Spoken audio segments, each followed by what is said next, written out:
Bismillahirrahmanirrahim. Assalamualaikum warahmatullahi wabarakatuh.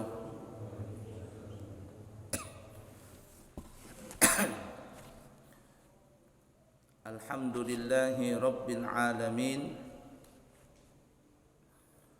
Allahumma fasalli wa sallim ala sayyidina wa nabiyyina wa maulana Muhammadin wa ala alihi wa ashabihi wa azwajihi wa dhurriyyatihi wa man tabi'ahum bi ihsanin ila yaumiddin, amma ba'du.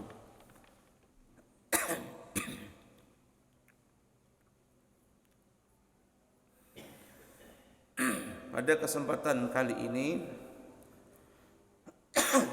kita akan membahas tentang a'dzarus shalah, keuduran di dalam salat. Yang dimaksud dengan udzur adalah apabila ada seseorang tidak mengerjakan salat dari waktu yang sudah ditentukan di dalam Islam dengan sebab ada udzur syar'i, maka orang itu tidak berdosa, tetapi seseorang tersebut tetap diwajibkan untuk mengqadha salatnya dan disunahkan untuk bersegera mengqadhanya. Sebaliknya, apabila ada orang meninggalkan salat tanpa ada udzur syar'i, maka orang itu terkena sanksi dosa dan diwajibkan untuk segera mengqadhanya. Dan apabila dia tidak mengqadha, dia berdosa. Atau dia mengqadha tetapi dia melambat-lambatkan untuk mengqadhanya, maka juga dia berdosa. Semakin dia melambatkan, semakin besar dosanya. Apalagi tidak sama sekali mengqadhanya, maka dosa meninggalkan salat itu semakin besar. Nah, itu yang disebut namanya a'dzarus shalah, keuduran seseorang yang tidak salat di waktunya. Udzur ini ada udzur syar'i, ada udzur yang tidak disyariatkan, tidak disyariatkan. Artinya udzur yang dimaafkan di dalam Islam, ada juga udzur yang tidak dimaafkan di dalam Islam. Seperti yang kita pernah bahas pada pertemuan yang lalu, bahwa semua orang Islam yang balik berakal, bersih dari hadas, dari haid dan nifas, maka wajib bagi kita itu untuk melaksanakan sholat 5 waktu dalam sehari. Kemudian tidak ada alasan untuk meninggalkannya selama syarat tadi ada, yakni orang Islam balik berakal, kemudian tidak haid dan tidak nifas, maka wajib seseorang tersebut untuk melaksanakan salat. Jikalau dia tidak salat, sengaja atau tidak sengaja, maka diwajibkan bagi dia mengqadha, walaupun dia telah meninggalkan salat itu di waktu yang lama sudah, artinya sudah lama dia tinggalkan, seperti yang kita pernah bahas pada pertemuan-pertemuan yang lalu.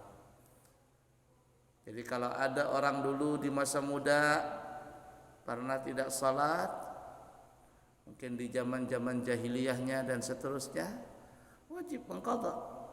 Intinya wajib mengqadha itu dengan cara dicicil dan seterusnya sampai habis. Dan selama mengqadha salat fardu tersebut, tidak dianjurkan untuk melaksanakan salat sunnah.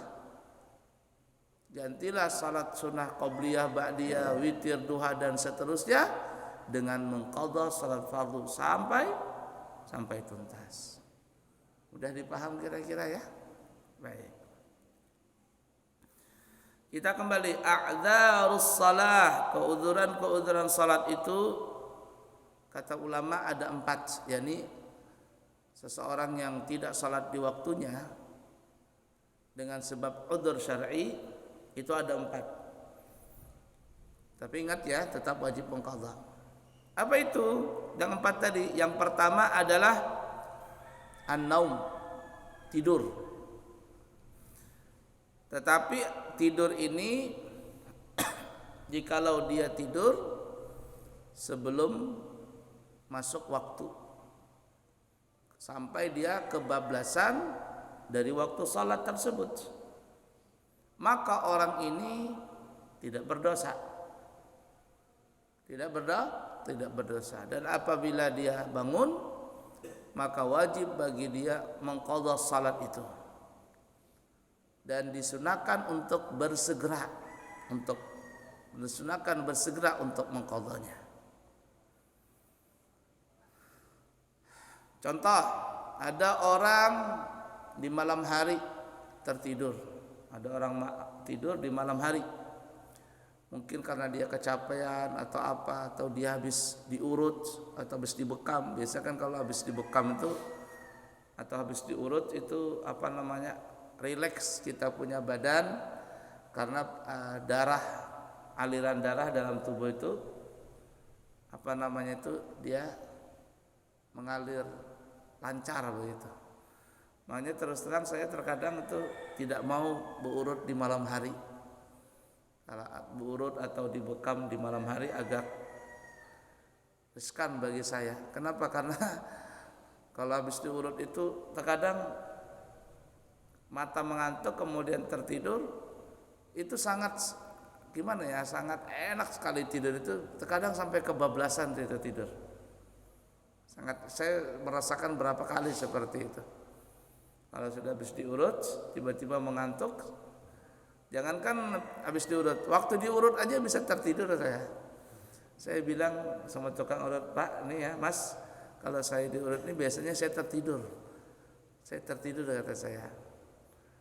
Nah, jadi pertama sakit, karena kan uratnya uratnya kencang dan sebagainya. Tapi berjalan di tengah pengurutan tadi atau bekam, tiba-tiba mengantuk, tertidur saya. Tidur, nanti tiba-tiba dibangunin, "Pak, sudah selesai Pak." "Oh iya kan," kata saya. Nah itu, nanti habis itu pulang, udah boleh mandi dulu kan ya, karena pori-porinya lagi terbuka. Nah tertidur itu biasanya saya kebablasan itu. Enak sekali tidur itu. Nah itu yang saya rasakan. Nggak tahu kalau bapak-bapak ada yang suka ngurut di sini? Ada ya? Bagaimana rasanya, sama aja nggak dengan saya? Sama aja ya. Relax kita, karena kita punya urat ini udah lagi tegang, kemudian darah ini peredarannya lancar. Itu kita enak sekali badan. Kita ini yang sudah di atas 40 ini kan sudah banyak tuh menumpuk kolesterol lah, darah inilah, darah itu yang kotor-kotor itu rajin-rajin dikeluarkan itu. Ya, apalagi bekam itu. Saya suka bekam itu. Saya suka bekam, tapi tidak bekam sama orang. Saya kalau agak enakan badan, nah itu saya minta bekam sama istri. Nah itu kalau dibekam itu darah kotor sama angin-anginnya keluar semua tuh. Kadang darah itu bebuih. Bebuih. Kenapa? Karena campur angin. Kenapa campur angin ya? Seperti saya ini terkadang masuk angin karena perjalanan jauh antara Balikpapan dengan Amburawang. Itu sering saya masuk angin itu. Bolak-balik ke Amburawang atau Balikpapan Amburawang. Baik, kita kembali. Jadi kalau kita tertidur sampai kebablasan, maka kita tidak berdosa. Bangunlah kita, la ilaha illallah, ternyata sudah jam 6:30 atau jam 7. Kita memang sama sekali gak ada bangun. Apa yang kita kerjakan? Berdosa kita? Oh tidak berdosa. Allah memaafkan dari sebab udzur ketiduran tadi. Lalu kita berwudu, ya buang air kecil dan segaranya dan seterusnya, lalu kita berwudu, lalu kita salat duha, lalu kita salat subuh dengan cara mengqadha. Disunahkan segera mengqadhanya. Terbangun cepat sudah mengqadha. Jangan berlambat-lambat. Begitu juga salat yang lain, entah salat zuhur kah, atau salat asar kah dan seterusnya, itu enggak apa-apa itu. Ketidurannya tidak apa-apa, tidak berdosa, tetapi wajib mengqadha dengan segera. Lain halnya kalau seandainya dia tidur, kemudian setelah sampai waktu salat, yakni masuk waktu salat, dia bangun. Lalu kata dia, nanti ajalah dulu, nanti dulu sholatnya. Sekalinya kebablasan sampai keluar waktu sholat. Kebablasan sampai keluar waktu sholat. Apa yang terjadi? Maka orang ini berdosa. Orang ini berdosa. Kenapa? Karena sudah bangun, tapi dia sambung lagi. Yang kedua, orang ini wajib mengqadha. Dan yang ketiga, segera mengqadhanya. Kalau dia berlambat-lambat untuk mengqadha, apalagi tidak mengqadha salat sama sekali, maka orang itu mendapatkan dosa dan dosanya semakin besar dan besar. Udah dipaham kira-kira ya? Karena sudah bangun, orang masih adzan, nanti ajalah sampai la ilaha illallah selesai la ilaha illallah, ternyata belum bangun juga. Pas bangun lagi, masih ya hayyu qayyum nih, ya hayyu ya qayyum, kata kaum masih ya hayyu qayyum, belum qomat lagi. belum qomat, sekalinya kebablasan sampai kesiangan. Nah, ini tidak bisa dimaafkan. Udah dipaham kira-kira? Itu ya. Perhatian. Disunahkan bagi kita untuk bangun tidur sebelum masuk waktu sholat. Sebelum waktu sholat itu sunnah bangun tidur. Sehingga kita di pesantren, anak-anak kita itu jam 4 itu subuh sudah begarakan sudah dibangunin. Bangun tuh subuh. Tapi yang namanya anak-anak nanti dia bangun pakai baju atau dia berwudu atau kencing, nanti dia sampai di musala tidur lagi. Sampai di musala tidur lagi. Kadang saya pas keluar kata la ilaha illallah, yang berubah kata saya wudunya batal. Yang berubah kata saya wudunya batal, suruh wudu lagi.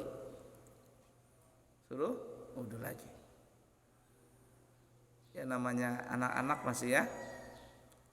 Nah, itu dilatih bangun sebelum masuk waktu sholat. Kita di pesantren belajar itu sampai jam 10 pagi.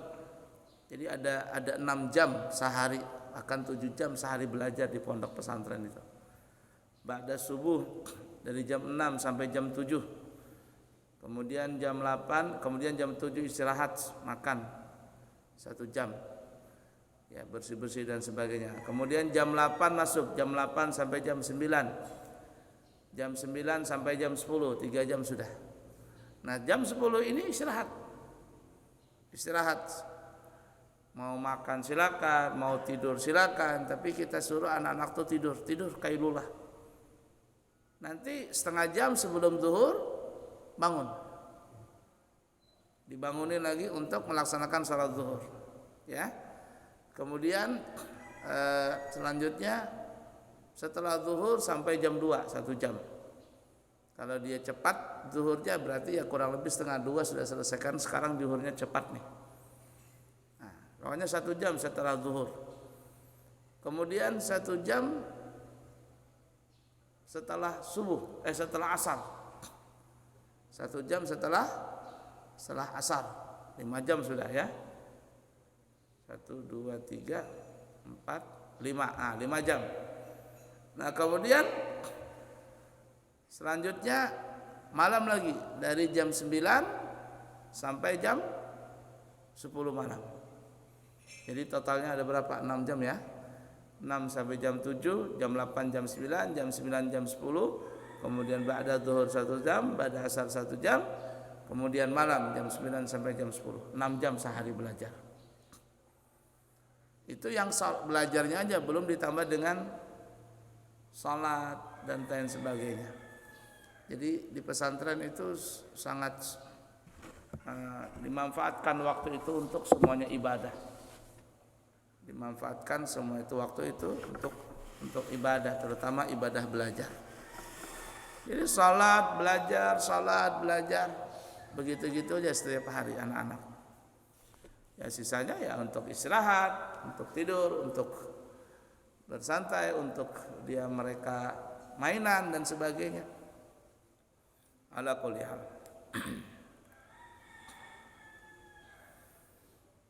Nah ya, jadi sunnah bangun tidur sebelum masuk waktu salat, dan wajib bangun tidur setelah masuk waktu salat. Jadi kalau sudah masuk waktu salat, tidak ada alasan untuk tidur. Bangun, salat dulu. Nah itu tidur tadi ya. Kita terus terang ini, sehari itu tidur berapa jam sehari? 6 jam? 6 jam ya. Kalau 8 jam kebanyakan tidur. 6 jam. Nah, 24 dibagi 3 berapa? 6 ya? 6, 12 ya, 4 jam. Seperempat hari kita tidur 6 jam ya. Betul ya? 6 jam kita tidur. Kalau tidur 8 jam berarti sepertiga itu. Nah kalau kita umpama sehari itu tidurnya 6 jam, berarti seperempat hari kita gunakan itu untuk tidur saja dalam sehari. Dan kalau seandainya kita hitung-hitung seumur hidup, dari kita bayi sampai kita mati nanti, berarti seperempat umur kita gunakan cuman untuk tidur. Bayangkan itu tidur 6 jam. Bagaimana kalau orang sehari tidur 8 jam? Jadi ibarat kata kalau umurnya 20 tahun, 60 tahun, 20 tahun dia cuman tidur. 20 tahun dia tidur aja itu. Ngalah-ngalahin Putri Malu ya, kalau cerita Putri Malu kan tidur terus nih. 20 tahun kita cuma tidur. Itu tidur yang terhitung. Bagaimana kalau tidur ditambah tidur di waktu majelis taklim? Bagaimana ditambah tidur waktu khatib berkhutbah hari Jumat? Alhamdulillah. Bagaimana kalau ditambah tidur waktu kita bayi itu? Kan kalau waktu bayi banyak tidur lagi kita. La ilaha illallah. Jadi seperempat atau sampai sepertiga hidup kita ini cuma digunakan untuk tidur. Bismillahirrahmanirrahim.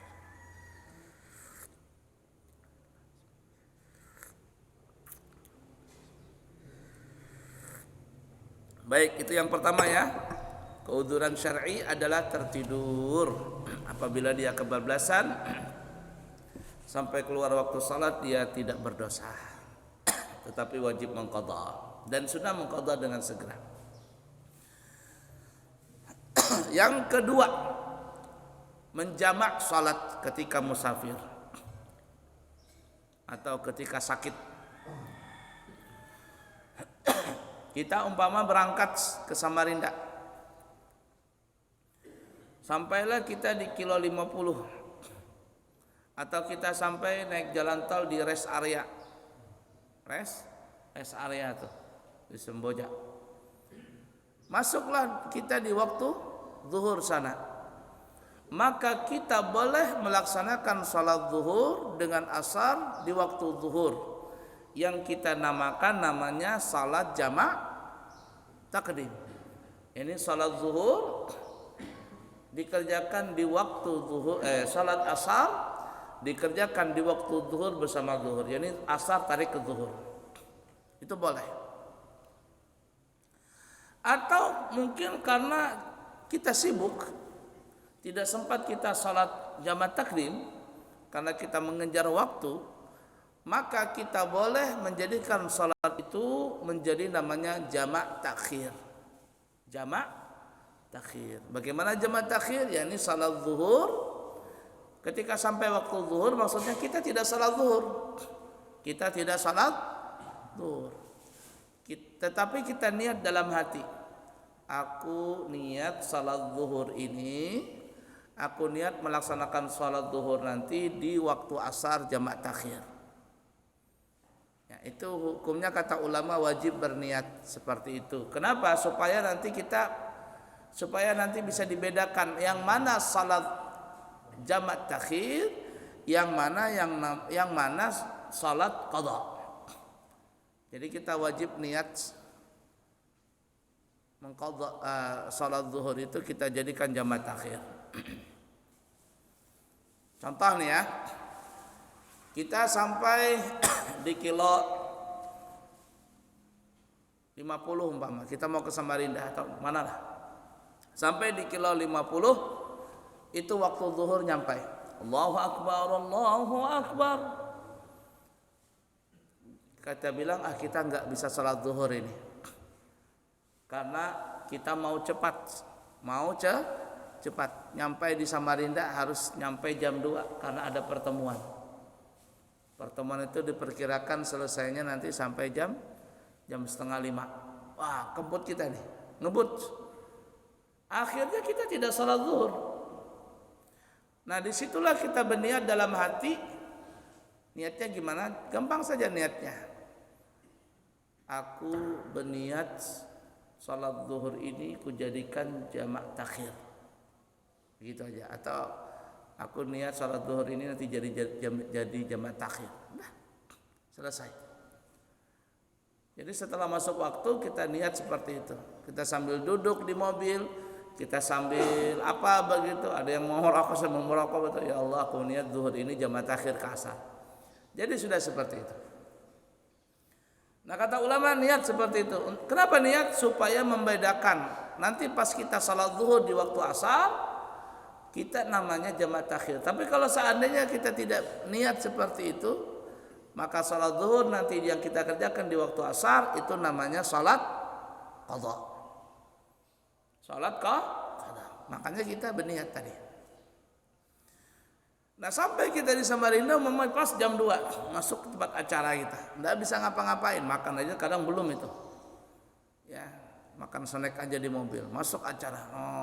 Terus sampai akhirnya masuk asar 4:30 baru selesai. Berdosa kita? Tidak berdosa.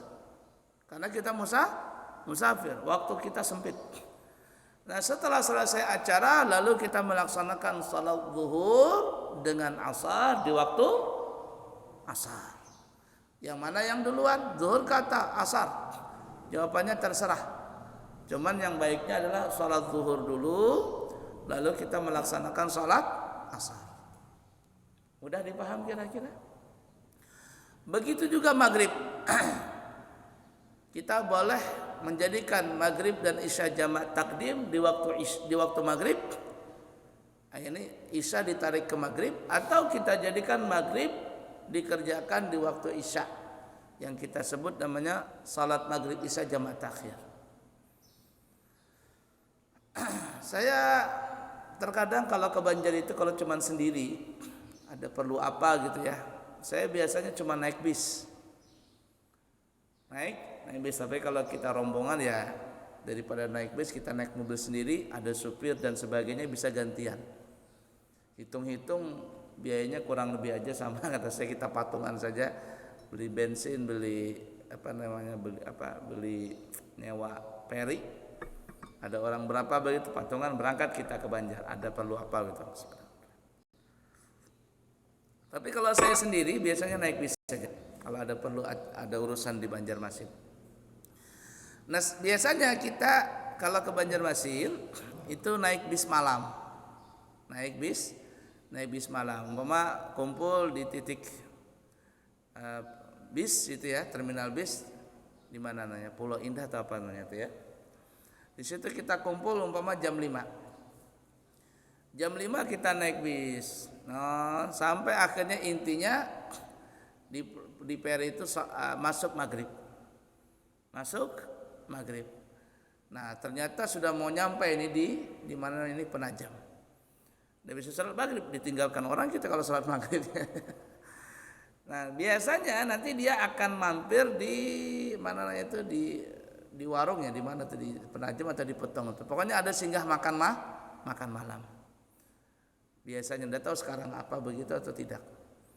Nah disitulah kesempatan untuk melaksanakan salat maghrib dan isya jamaah takdim. Tapi saya terus terang tidak keburu juga itu. Terkadang pas mau sholat maghrib ngantri, kemudian tambah lagi makan, nanti baru sesuap dua suap, katanya berangkat sudah lagi katanya ini. Waduh kata saya nggak tenang. Nah biasanya itu saya berniat dalam hati, aku niat sholat maghrib ini jamaah takhir ke isya. Kenapa? Biasanya nanti di daerah mana Butuk-Butuk atau di mana tuh ya, itu bis akan singgah di malam hari antara jam 12 atau jam 1 istirahat dia di situ. Bis supirnya ngopi-ngopi dan sebagainya, kalau dia mengantuk tidur dia sebentar-sebentar begitu. Ya, nanti sampai di tengah mana namanya itu di tengah malam jam 2 atau jam 1 bis itu singgah dia. Ada tempat persinggahan bis.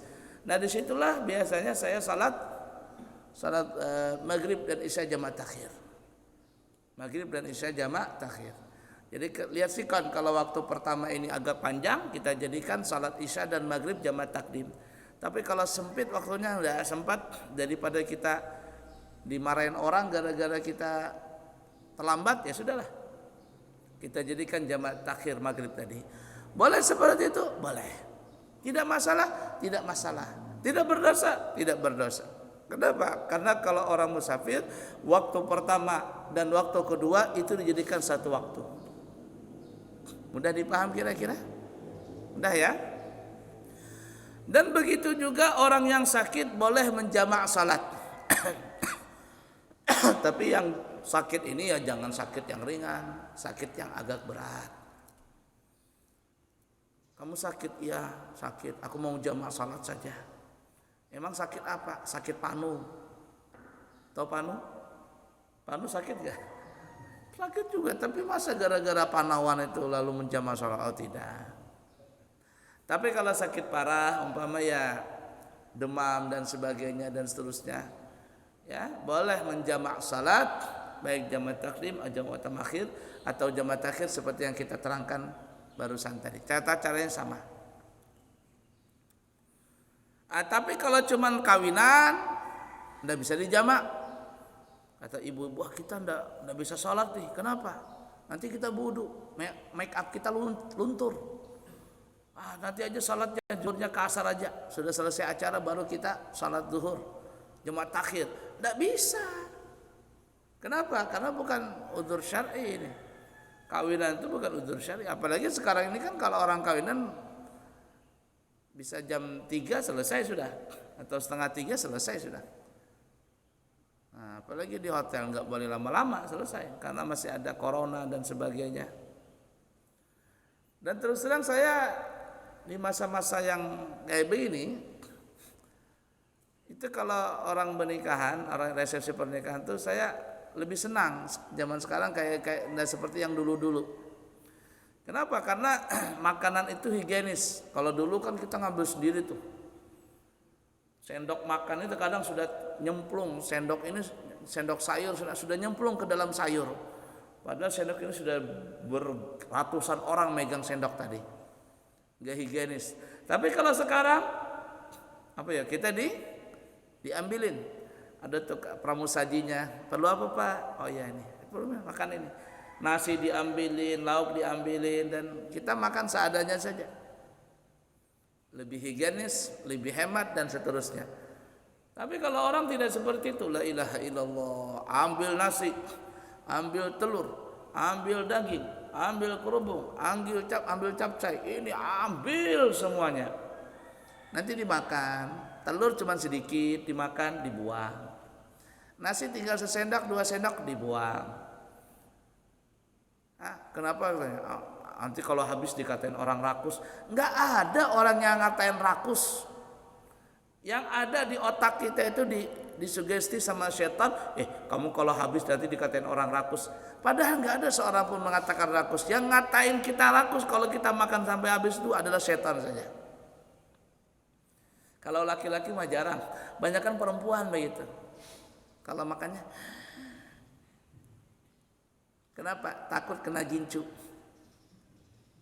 Ngambilnya banyak, makannya nggak dihabisin.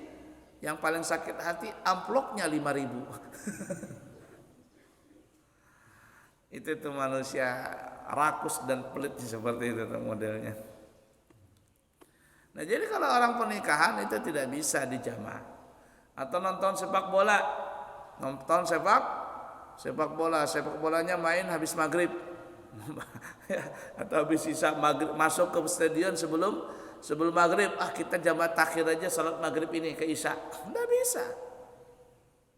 Atau nanti 2024 kampanye, ya, kampanye titik kumpul di lapangan Merdeka jam 1 kumpul. Berangkat jam 11 sudah kampanye, ya. Dan salat zuhur, katanya salat zuhur jamak takhir aja nanti dengan asar. Nggak bisa. Kenapa? Bukan dikatakan uzur syar'i itu. Mudah dipaham kira-kira? Nah, jadi yang kedua yang uzur syar'i adalah apa tadi? Menjamak salat, baik jamak takdim ataupun jamak takhir. Kemudian yang ketiga, kelupaan, terlupa dengan waktu salat. Terlupa, tetapi di dalam pekerjaan yang boleh yang dibolehkan dalam Islam, bukan perbuatan yang haram. Seperti umpama ya, ada orang bekerja, entah dia bekerja di dalam ruangan yang tidak ada suara dari luar, atau dia bekerja di mana begitu. Bekerjalah dia, tiba-tiba dia mau sholat, dia pikir baru jam 12 nih. Jam 12 akhirnya dia kerja lagi, kan belum masuk waktu adzan ya. Masih ada kesempatan, diselesaikan dulu. Tapi karena dia keasikan, ternyata dia kebablasan tadi, dan dia pikir itu jam 12, ternyata itu sudah jam 3. Jamnya mati. Kayak jam di masjid itu kan banyak yang mati jam masjid. Kadang di masjid jam sampai 5, 1, 2, 3, 4, satu lagi jam yang gadang yang 5. Nggak ada yang sama jamnya. Kenapa? Karena baterainya lemah, bahkan ada yang mati. Karena saya bilang, Pak, itu jam tuh kenapa nggak gerak-gerak tuh? Oh, tuh mati, Pak. Diganti kata saya. Nah, itu jam itu penting ya. Di masjid itu penting, terutama yang sebelah sini nih. Di depan pintu masuk sama di atas ini penting itu masjid. Ada jam itu. Kenapa? Yang di sini penting supaya khatib ngelihat waktu. Ketika dia berkhutbah dia ngelihat waktu.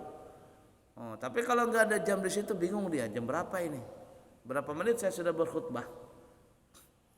Nah, itu pas jamnya tuh. Pas atau tidak pas tuh? Seperti itu ya. Nah, ada orang bekerja keasikan kerja atau kelupaan, ternyata yang dia pikir itu masih jam 12, ternyata itu jamnya mati, dan akhirnya dia lihat jam 3. Jam 3 ternyata nih, dia ngambil wudu dan seterusnya, ternyata masuk asar. Berdosa dia? Tidak berdosa. Kenapa? Karena kelupaan di dalam kerjaan yang dibolehkan di dalam Islam. Tapi kalau dia melakukan pekerjaan yang makruh di dalam Islam, apalagi pekerjaan yang haram, sampai dia lupa salat, maka kelupaannya itu tidak dikatakan uzur. Asik main catur nih, sekak seter, lama berpikir, masuk sana masuk sini. Dia pikir ini masih malam. Nah, apalagi lomba 17 Agustus itu kan ya. Lomba catur, semalaman suntuk. Dia pikir masih malam ini jam 4. Sekalinya jamnya mati, tidak ada suara adzan lagi, asik main catur. Sekalinya tiba-tiba jam 6. sekak katanya. Menang dia pas dilihat la ilaha illallah. Jam 6 sudah. Matanya kan segar tuh karena 3 gelas minum kopi. Bagaimana ini?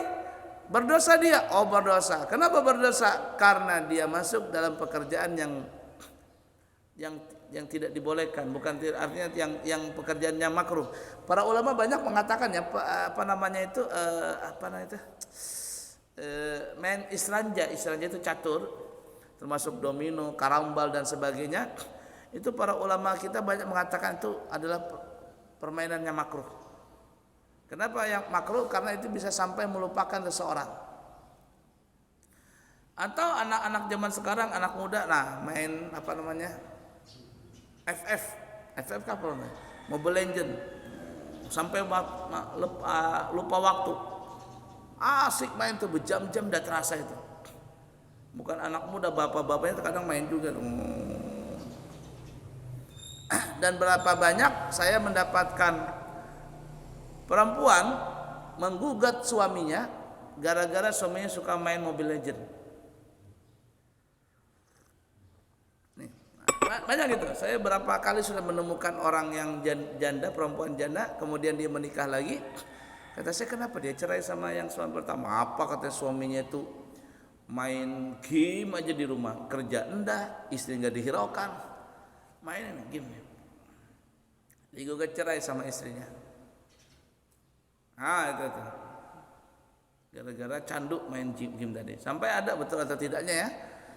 Tapi kayaknya itu cuman acting saja. Cuman kayaknya mungkin ada itu sindrom atau apa istilahnya dalam ilmu kedokteran. Jadi anak ini kecanduan main Mobile Legend. Jadi gerakan tangannya nggak bisa berhenti. Di rumah sakit tuh begini terusnya. Matanya sampai juling. Nggak bisa berhenti tangan ini. Jari ini. Saking kecanduannya itu dengan Mobile Legend tuh begini. Itu anak-anak tuh. Makanya di pesantren kita itu tidak ada main handphone, tidak ada boleh main handphone santri. Ketahuan diambil handphonenya, bawa handphone kita ambil, kita sita. Nanti kalau dia sudah lulus dari pesantren baru dikembalikan. Bapaknya datang, Abu ya minta handphone, tidak ada.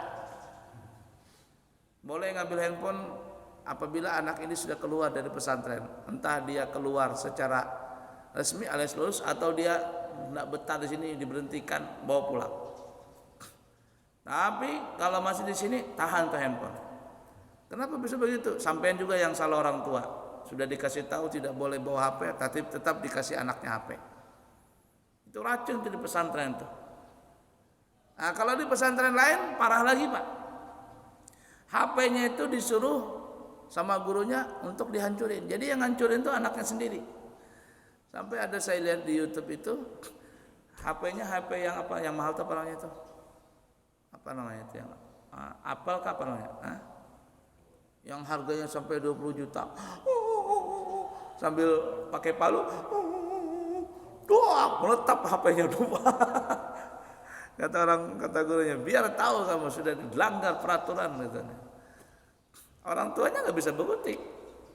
Nah, peraturan. Nah itu ya. Jadi tidak bisa juga disalahkan. Itu peraturan di pesantren itu bermacam-macam. Setiap pesantren punya peraturan. Dan wajib ditaati sama murid dan gurunya, sama murid dan orang tuanya. Jangan diracunin anak tadi, kasihan anak itu. Biarkan dia belajar dulu. Sampai dia enak belajar tadi. Nanti kalau dia pulang juga main HP atau dia sudah lulus selesai ini. Tapi waktu belajar jangan. Video game itu yang parah. Mengganggu sekali. Jangankan di pesantren tuh ibu-ibu, bapak-bapak yang punya anak waktu musim corona kemarin belajar lewat handphone. Gimana? Pusing gak bapak-bapak ibu-ibu yang punya anak yang main handphone tuh? Belajar cuma 1 jam sehari main HP, sisanya video game semuanya, Mobile Legend. Pusing kata, aduh pusing Pak. Ya, itu. Apalagi di pesantren yang diurusin ratusan sampai ribuan santri. Nah, itu tuh sakit kepala tuh. Dengan bermacam-macam karakter santri, dengan bermacam-macam karakter orang tua tuh. Ala kulli hal ya. Nah, apalagi pekerjaan yang haram. Apalagi pekerjaan yang haram, asik main judi sampai lupa sholat. Oh, ini jelas. Ini tidak bisa dimaafkan. Tidak bisa dimaafkan. Nah, jadi yang ketiga, kelupaan tidak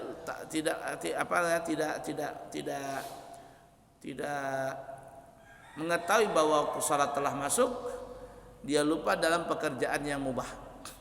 Ya, tapi kalau pekerjaan yang makruh, apalagi pekerjaan yang haram sampai dia lupa sholat, maka itu tidak dikatakan udzur syar'i. Baik, kemudian yang keempat. Yang keempat adalah seseorang yang dipaksa. Dipaksa, diancam. Kalau dia salat dia akan dibunuh. Umpama ada orang dirampok atau dirampok ya, diculik. Diikat sama rampok. Kata yang diikat ini, Pak, saya mau salat zuhur, Pak, sudah waktunya nih, tolong Pak, saya mau salat zuhur. Kata perampok, kamu pura-pura saja mau salat zuhur, nanti kamu lari. Kata perampoknya nih, tolong Pak, katanya. Kata perampok, kamu jangan salat zuhur. Kalau kamu salat zuhur, saya tembak kamu, kata perampok ini.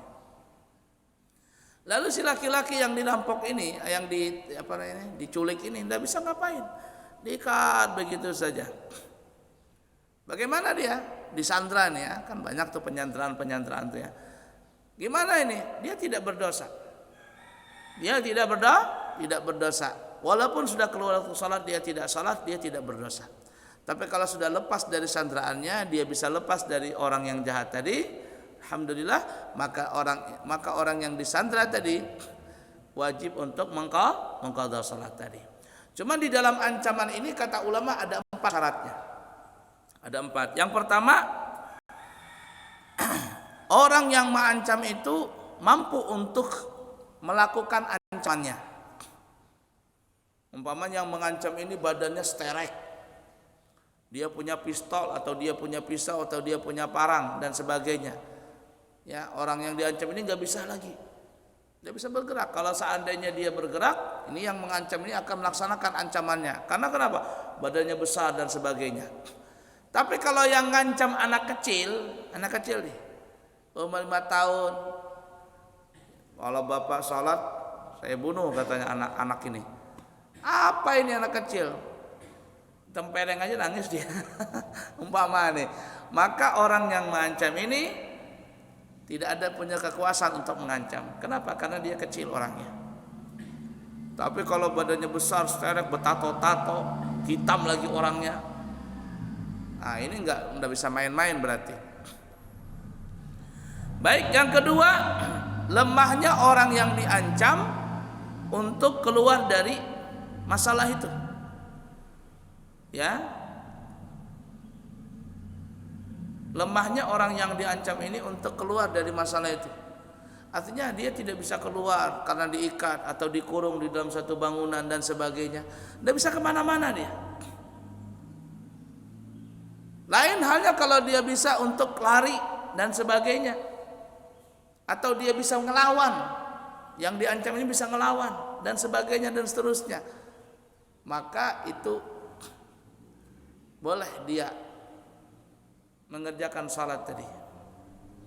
Tapi kalau dia tidak bisa melawan karena dia badannya lemah atau dikurung dan sebagainya, tidak bisa kemana-mana, ya sudahlah.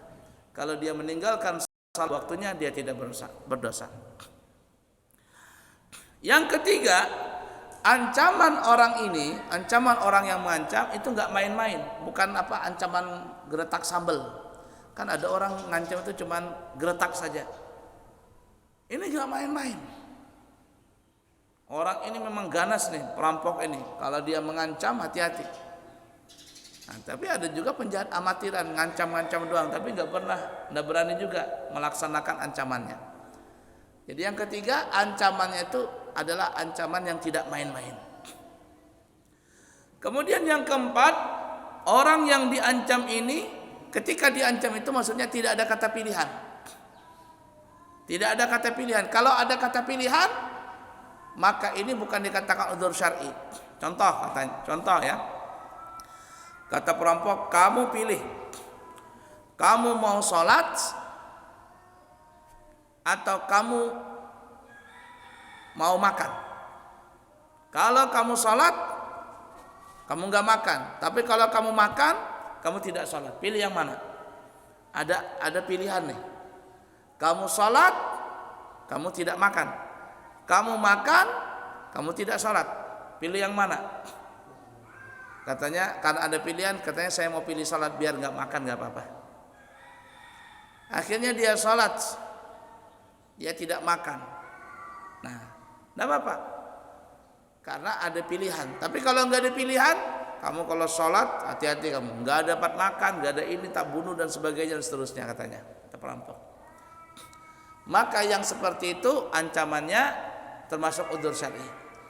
Tapi kalau ada kata-kata pilihan tadi, maka kata ulama ancaman itu bukan termasuk udzur syar'i. Mudah dipaham kira-kira ini ya? Itu mungkin saja terjadi, ada yang diculik, ada yang disandra sama perampok dan sebagainya. Na'udzubillahi min dzalik, nasallallahu alaihi. Kalau syarat ancaman tadi sempurna, lalu seseorang yang diancam tadi tidak melaksanakan salat di waktunya, maka orang tersebut tidak berdosa. Tetapi kalau seandainya sudah selesai semua urusan, dia selamat, maka wajib bagi dia untuk mengqadha salat-salat yang dia tinggalkan ketika di masa ancaman itu. Baik, perhatian, sebagian ulama ada yang menambahkan lagi termasuk udzur. Sebenarnya banyak ya, masalahnya banyak. Nanti kita akan sebutkan ya, mengundurkan waktu salat. Nah, ini termasuk juga kata ulama ada dua tambahan. Yang pertama, orang yang takut tidak sanggup untuk menghadiri wukuf di Arafah. Maka orang yang ini boleh dia meninggalkan salat supaya bisa masuk di Arafah sebelum waktu habis. Kan wukuf di Arafah itu kan dari tanggal 9 tuh, dari masuk waktu zuhur itu sudah sampai masuk Arafah. Sampai lewat tengah malam tuh. Kalau lewat tengah malam itu sudah selesai. Maka orang tersebut tidak dikatakan haji kalau tidak wukuf di Arafah. Al-hajju Arafah. Haji itu adalah intinya di Arafah. Kalau orang tidak wukuf di Arafah, tidak berhaji namanya. Maka dia termasuk rukun haji. Nah, ada orang ngejar waktu itu sampai dia meninggalkan salat karena untuk segera bisa masuk wukuf di Arafah. Nah, ini cuman jarang terjadi ya, jarang terjadi ini. Yang kedua, menolong makhluk yang dimuliakan dalam bencana. Ya, tim SAR nih. Tim SAR, dia ngelihat ada orang lagi larut ya atau apa ini di tengah banjir. Ada orang terjebak banjir. Tim SAR menolong orang tersebut supaya tidak tenggelam, tidak tertelan banjir. Gara-gara menolong orang tersebut, tim SAR ini tidak melaksanakan salat zuhur. Maka orang yang seperti ini tidak berdosa. Tetapi nanti selesai urusannya dia wajib mengqadha. Dan sebenarnya masih banyak lagi ya tambahannya. Cuman itu dulu. Nah, termasuk nanti yang tim kebakaran. Ya, biasanya kan naudzubillahi min dzalik, nasallallahu alaihi. Kebanyakan kebakaran itu tengah malam tuh. Tengah malam jam 2, jam 3 terjadi kebakaran. Pemadam kebakaran datang tuh. Akhirnya datang pas orang subuh. Allahu Akbar, Allahu Akbar. Jangan ditinggalkan nih kata pemadam. Entar dulu ya, saya mau salat subuh dulu. Habis rumah orang terbakar. Tolong aja dulu. Selamatkan dulu semuanya itu. Baru dia nanti setelah itu dia salat. Kalau sempat waktu dia salat. Kalau seandainya enggak sempat waktu ya sudah dia mengqadha. Nah, itu termasuk keudzuran di dalam salat. Cuman intinya yang 4 tadi itu. Intinya yang 4 tadi nanti untuk pengembangannya kiasannya itu sangat banyak sekali. Sangat banyak sekali. Baik. Ada pertanyaan? Silakan. Enggak ada ya? Cukup dulu. Insyaallah nanti kita sambung lagi di kesempatan yang akan datang. Semoga ada manfaatnya dan kita bisa mengamalkannya. Insyaallah nanti saya berangkat di tanggal 10 Oktober kembali sampai tanggal 23 Oktober. Ya, umrah plus Turki. Kemudian nanti tanggal 8 Oktober bertepatan 12 Rabiul Awal di pondok kami akan mengadakan peringatan Maulid, ya, mengadakan Maulid ya. Kemudian ada Doorfest dan sebagainya, dimeriahkan dengan Doorfest. Mudah-mudahan para jamaah bisa hadir di tanggal 8 Oktober itu. Terutama bapaknya Ridwan, bapaknya Daus ya, hadir sama keluarganya. Nah setelah itu nanti setelah Maulidan saya langsung langsung saya menuju ke bandara untuk mengantar istri dan keluarga ke Jakarta.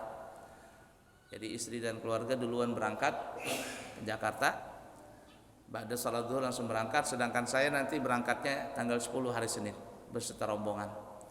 Istri saya orang Depok, Cimanggis, jadi duluan mau ketemu mertua dan sebagainya, karena sudah 4 tahunan tidak ketemu di musim corona. Jadi saya bilang duluan berangkat. Nah, jadi mudah-mudahan para jamaah bisa hadir nanti di hari Sabtu tanggal 8 Dzulhijjah dimulai dari jam 8. Di acaranya Maulid di pesantren kita di Al-Islam Nurul Anwar Amburawang Darat. Baik, kiranya cukup sekian, semoga ada manfaatnya. Subhanakallahumma wa bihamdika asyhadu an la ilaha illa anta astaghfiruka wa atubu ilaihi wa akhiru kalam. Assalamualaikum warahmatullahi wabarakatuh.